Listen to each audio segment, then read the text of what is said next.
Unearthed after 40 years of storage, this 1964 3.8 fixed-head coupe looked complete. It wasn't until it was taken to E-Type UK here for a full nut and bolt restoration that the true scale of the challenge ahead was revealed. Stay with us as we show you how we transformed this barn find into a true modern-day tourer. Underneath, major corrosion had spread throughout the sills, floors and bulkhead. The car was fully sandblasted, every panel was inspected and new floors, sills, doors, rear quarter were fitted to factory spec before the shell was seam sealed for strength and accuracy.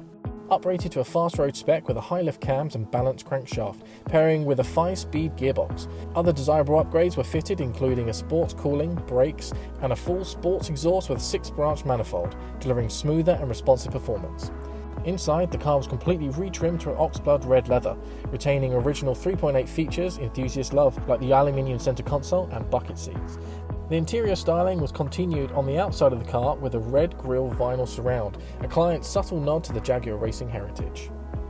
This painstakingly nut and bolt restoration shows the level of detail we deliver here at E-Type UK, and now you can buy this fantastic machine exclusively through our sales division, DM Historics. Inquire now.